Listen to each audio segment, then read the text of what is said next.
Hi everyone, and welcome to this week's episode of a Mind Pod. So today I have with me the lovely Laura White, and this episode is called "At Peace with Infertility." And I know that what this understanding has brought to Laura has completely changed her perception of infertility. There's a kind of a bit of a caveat there in that doesn't mean, and I think with all of the kind of subjects that we've covered over the past kind of few weeks, addiction and anxiety, and I'm not saying, and we're not saying that at times we don't struggle with that because this understanding isn't an anesthetic Mm, to to the issue. What it does though is it just shortens, well, for me, it shortens the amount of time that you stay in that place of low mood thinking because you see it for what it is. So, anxiety will still show up, addictive thoughts might still show up, suicidal thinking might still show up.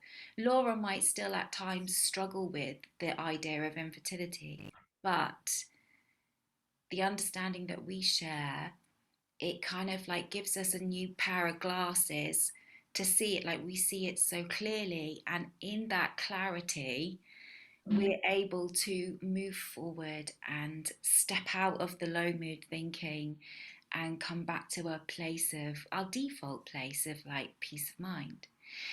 So, with that said, Laura, I wonder if it would be possible to start by you sharing kind of this, a little bit about the story of infertility for you and how that showed up and what that meant. Yeah, is that okay? yeah, no, that's fine. That's fine. And I think, yeah, like it's how you introduce that. And I think I want to touch upon that, like what it means to me actually now, with this understanding. Um, but it's just, yeah, and we're talking about infertility here, but this could be relevant for anybody going through anything really. So you can take the label of infertility off, I guess. But to talk about a little bit about my story, yeah, so when I was 33, 34, I had my first miscarriage and I got pregnant really quickly, actually. And I was trying. So I think I got pregnant within a couple of months and I kind of thought, oh, well, that's great. Like, this is it. And then didn't really think much of it and started planning baby names and all of that and got really excited. And I had a miscarriage coming up to about 12 weeks. So I was just about on the verge to tell people. I remember getting, oh, it's just, how I was going to do it on social media and all of this. And then I miscarried and it really knocked me over for six, really. I just didn't see it coming. And lots of people have miscarriages. And actually, when you go through something like that, you realize how common it is because when you start talking to people, and then I had a bunch of tests done, and I found out I had endometriosis, and so obvious that I had endometriosis. Like from when I first started getting my periods, and I got really angry about the fact that that never got diagnosed earlier, so I could have done something about it. And then yeah, and then that's kind of kick-started my 10-year journey. It's been now with infertility. Like I've had a couple more miscarriages, and I've done 7 rounds of IVF. So it's been horrendous, actually. Like I can't. Yeah, I mean, I look back and I think that well, there is a reason why I'm here, and like it's got to me to where I am, and I'm grateful of what I've learned through this understanding. But the journey of infertility is a really hard one, especially when you're with a partner and you're going through that together, and it puts a big strain on a relationship. And so my relationship broke down. But coming across this understanding of three principles was at a time when I just come through another failed IVF, actually. And it was so good. It was so life changing for me. It was what yeah, I was kind of seeking for something at that particular time. And it's just amazing how wisdom works, and how it kind of guided me towards, and I was living in Australia at that time, towards going on to a retreat which Jack Pransley was hosting with a lady called Fiona Lucas, who's amazing. And I remember just walking into that retreat and just thinking, what the hell is this? Everyone sort of sat around, not really saying much. And I thought, where's the PowerPoint presentation? Like where's the 10 steps for me to get out of this hell that I'm living in? But it was like a conversation that I'd never really heard before. And it didn't really resonate with me until probably the last day, the 3 days, that I came away with a real clarity around thought, and what we do through thought, and how we innocently misuse thought. So it's really interesting because I'm kind of wondering whether it was a similar thing for you that it was for me. So I kept stumbled upon the understanding when my anxiety was really, really bad. And I saw it as a fix for my anxiety. And so the whole time I was,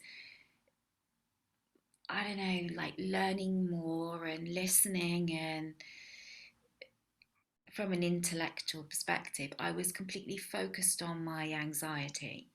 And what actually happened was, whilst I was focusing on that, what I was seeing started to change different areas of my life, areas that I hadn't even looked at trying to change because I just thought they were so broken. Yeah. And I'm just wondering, when you kind of stepped into the principles, were you stepping in because there was another issue that you kind of wanted to fix, or did you step in with the agenda of infertility? Or, how did it? Mhm. Yeah, it's a good question, and not really just about infertility, because I thought infertility made something about me. I thought it meant that I was broken, and I wasn't a real woman, because there was something that was wrong with me. I was incomplete in some way, and my relationship was suffering at the time as well. And so I had a long history of anxiety too, and depression. And so it was really about trying to get some relief from the suffering that I was perpetually in. Like, it felt like it was constant. And I just was looking and looking to try, looking outside of myself, looking for what could help me feel better. um, Never really thought that I'd have any peace around the infertility until I actually had a child in my arms. Like, never even questioned that that was a possibility. So yeah, it was more of an immediate, just get me out of this hell that I'm living in, Yeah. as opposed to, oh, I need to see something differently about my infertility. Yeah. So, so what have you seen that has, if you look back and think about how you viewed your infertility, like pre principles, and Yeah. how you view it now, what's changed? What's Yeah. different? I guess, like, so much. I used to think that hope was really the goal, was to have the child, right? And so that was always like, if I felt like there was a slither of hope alive, then I felt like that I had something that I could sort of live for. And so when the years went on, and that kind of flame of hope started to die down, as I went through rounds and rounds of IVF, I started to really believe the horror movie in my head of how, being, not having the happy family, not having the children, not having all the things that my friends seem to be doing so easily and effortlessly around me, by not having that normal life, that I would, yeah, be alone, and like, my life would be less than in some way, and I probably would end up in a nursing home and no one visiting me. And I'd just be that old spinster. I've got 2 cats anyway, so might as well just really play into that stereotype. And I just I didn't see it any other way, because society really does steer you when you're a little girl into believing that you have children and you have a family, and that's the way to go. And if that doesn't happen, then you are an old spinster. Like, there's, you're barren, and all of these terms that are not very nice, actually. And so, yeah. And also, like, I remember my growing up, and my mum sort of innocently but sort of arguing with her, and she'd go, "Oh, you just wait until you have children," and that kind of language, which is very assumptive, that that's what's going to happen. And so when it doesn't, um then I never had a way of imagining anything other than, well, this is bad, like, what's going to happen? It's got to be that my future is going to be, I'm ultimately screwed. So, and I just, when I came into, yeah, when I started looking at Buddhism and everything to try and, like, change my thinking and all of this, and meditation and NLP, and then just this conversation was just really enlightening to me. That weekend that I had in Australia, I heard something in that weekend, but I kind of forgot about it. And it wasn't, so what I heard first was that you don't have to take your thinking seriously. And I never really considered that as an option. I thought because of the feelings with the thinking, like the pain that I was in, that it was something that of worth, of weight, that it was really fixed and solid and real. And how can I not take that seriously? Because I've got all the evidence to support the fact of my imagined future being so bad. And then just that conversation where I was like, well, no, actually, you're creating that through the power of thought, the illusion of the illusion of thought that you live in. And I was like, wow, okay, so if that's the case, then I'm creating this horror movie. I can just not do that.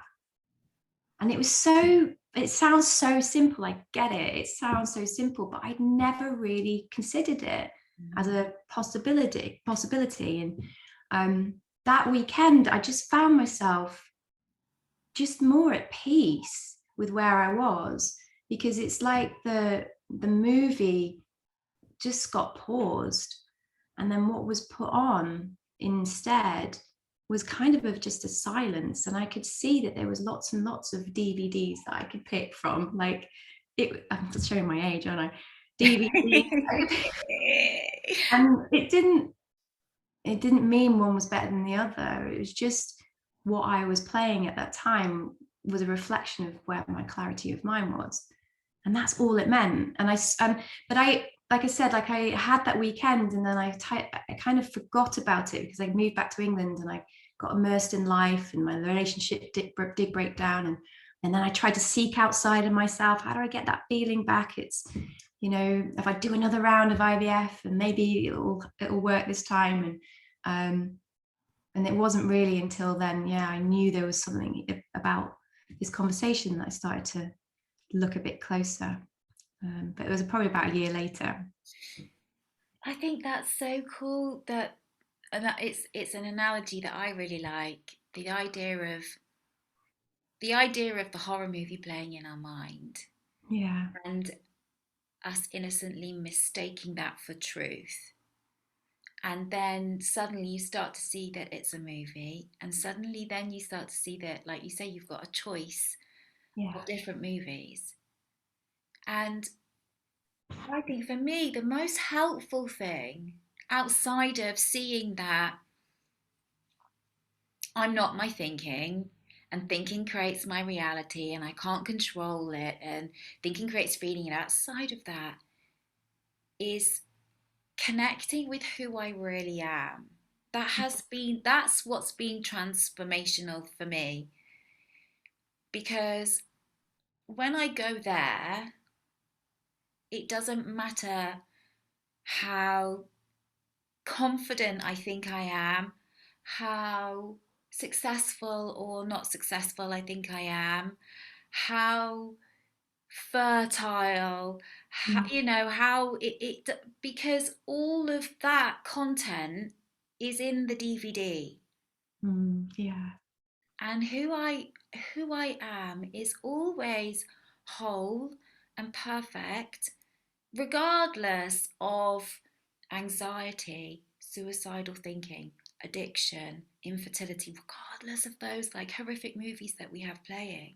So, you know, even though you had labels like barren and, like horrific words that we take on to kind of describe ourselves, when you connect with who you really are, like it's like it doesn't matter that you feel anxious. It doesn't matter that you feel like you should have been fertile. It doesn't, none of that seems to matter anymore. Yeah, yeah. I know what you, yeah, I know what you mean, because it kind of occurred to me, when was it that I decided all these things about myself? Like, what age was it? Was it 35? Like, suddenly I was a normal, kind of easygoing, lots of possibilities in front of me, type of playful woman, to, oh no, the next day I'm barren, I'm a spinster, I like there's something wrong with me, I'm whole, and it's like there's I wasn't born that way.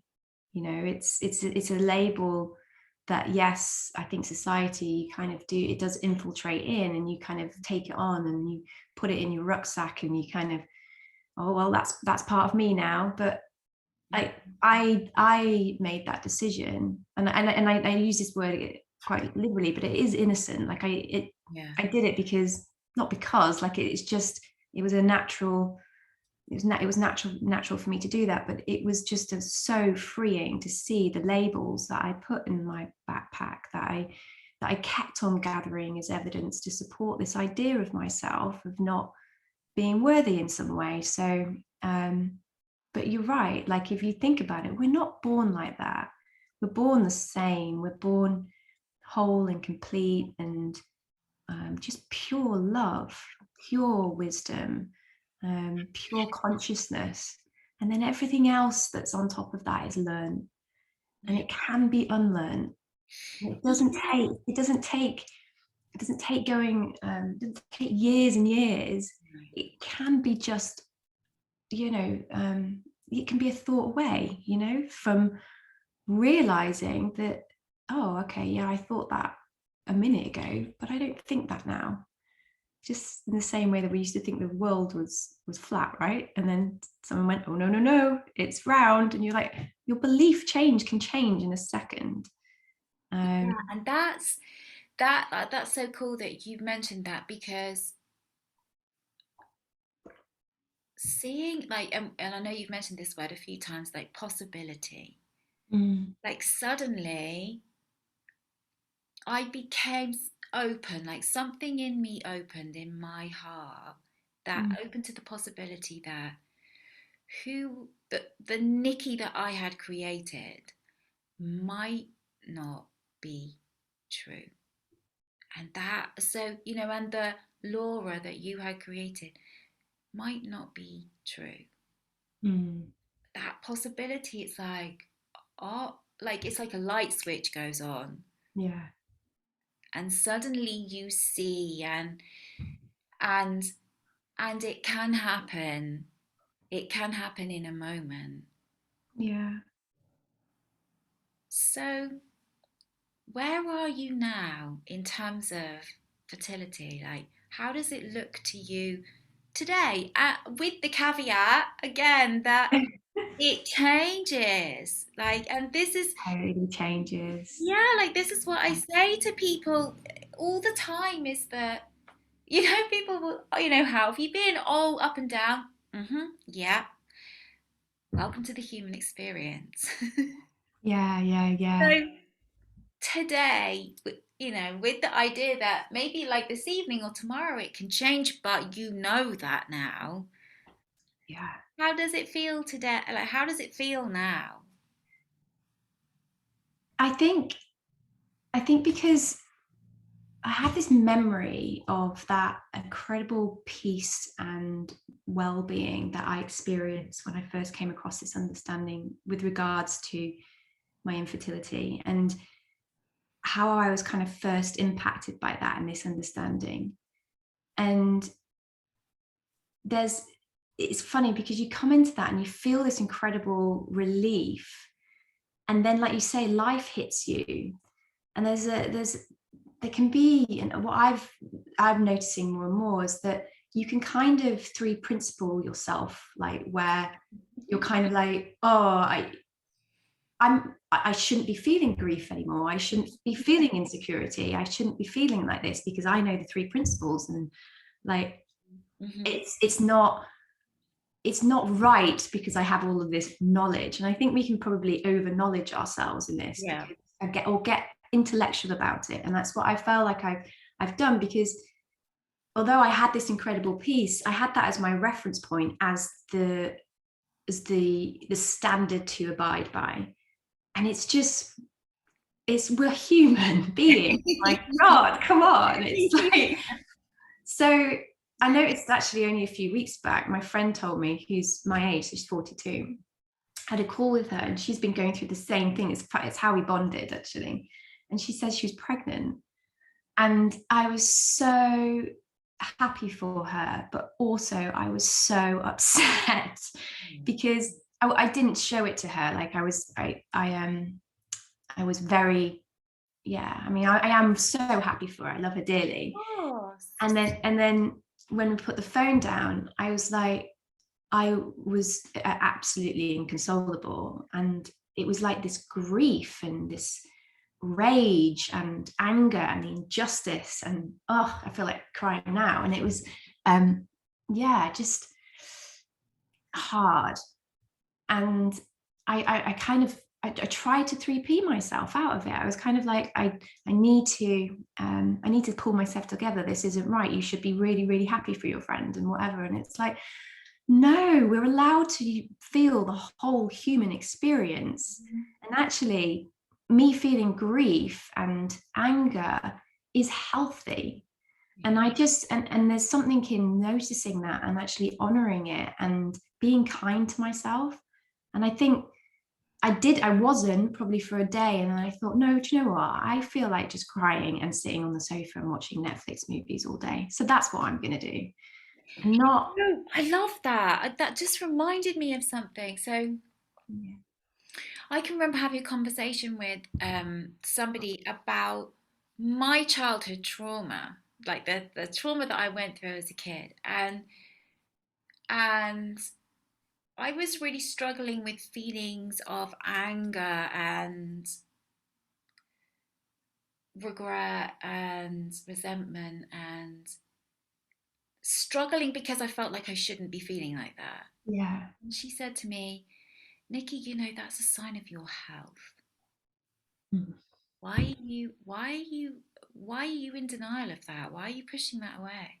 It yeah, was like totally flipped it on its head because I went to her with, I'm really struggling with this. I need this to be gone. I shouldn't be feeling like this. Why am I this is really bad? And she was yeah, like, this is just a sign of your health and your humanness. yeah, And what happens is like she gave me permission. Like she gave me permission to feel like that. And in that moment, it just dissolved. yeah, And all I know is that when I feel like that, like you felt after the call with your friend, when we give ourselves permission to be yeah, human, it just seems to move through us as it's meant to. yeah. That's exactly it. And that's what I did.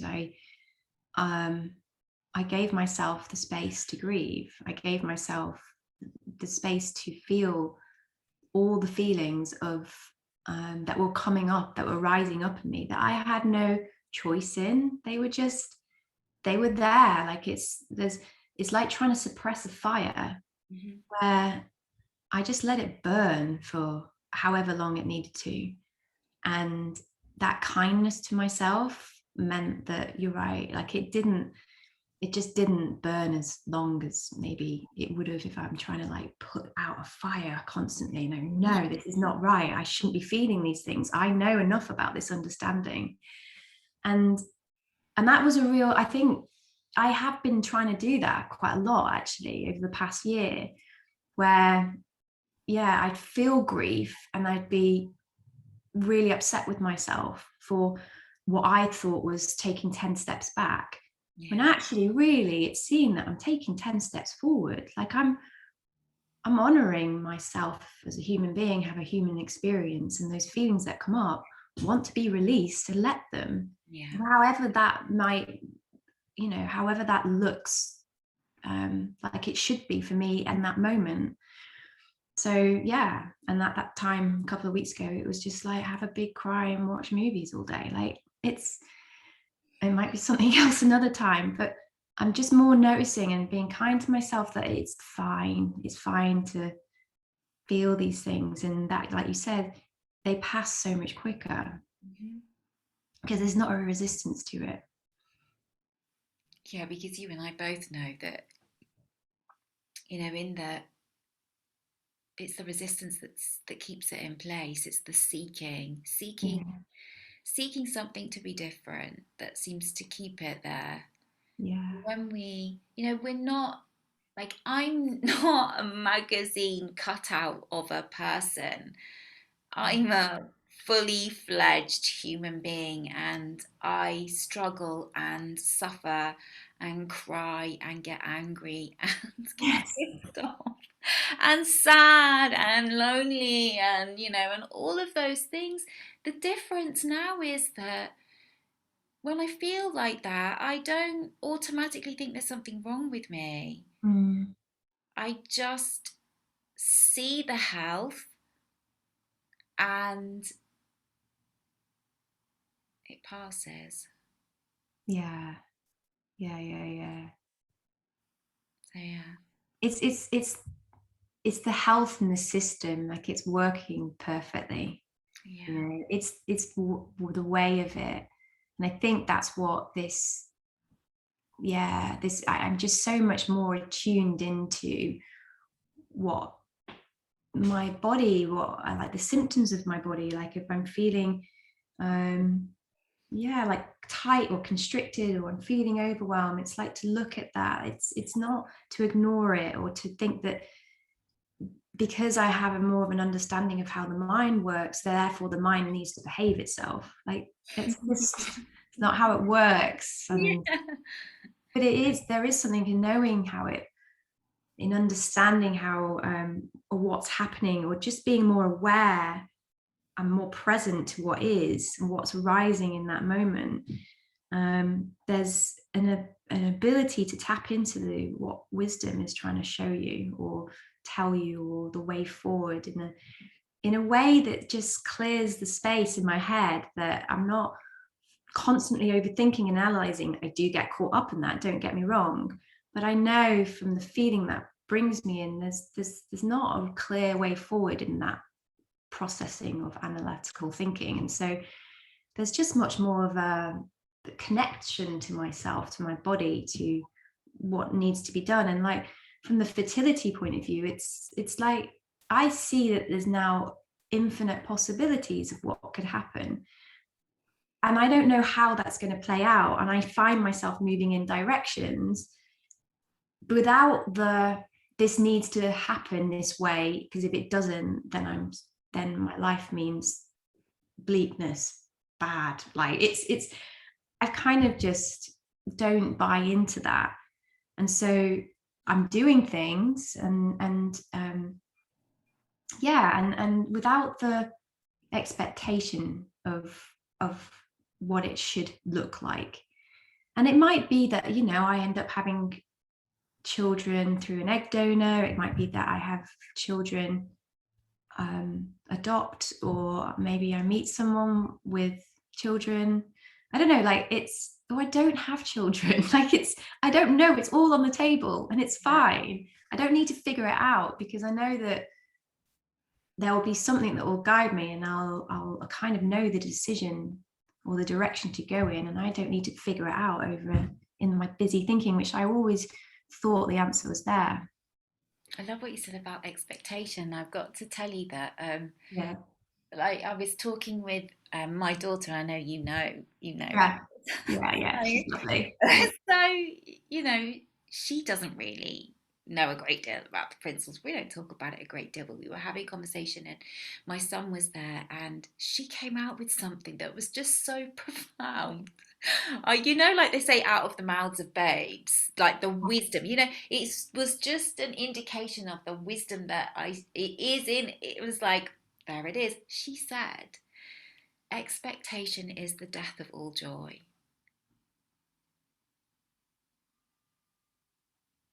And it was like, exactly like you say, when we expect or need something to be different, like we kind of say goodbye to our joy in the moment. When we need a situation to be a certain way, when we need an experience to be a certain way, like there's our joy gone. When we go into something with no expectation and just allow it to be, that's kind of where joy is. Um, it seems I've kind of lost Laura. So I'm just going to finish up now by saying that if you want to contact Laura, you can contact her. She has a website, Laura White Coaching. Um, and yeah, I know that she'd be happy to talk about any of the things that she's discussed today. And just to say thank you to Laura, even though she's not here. But yeah, thank you so much. And hopefully see you all soon. Take care. Bye bye.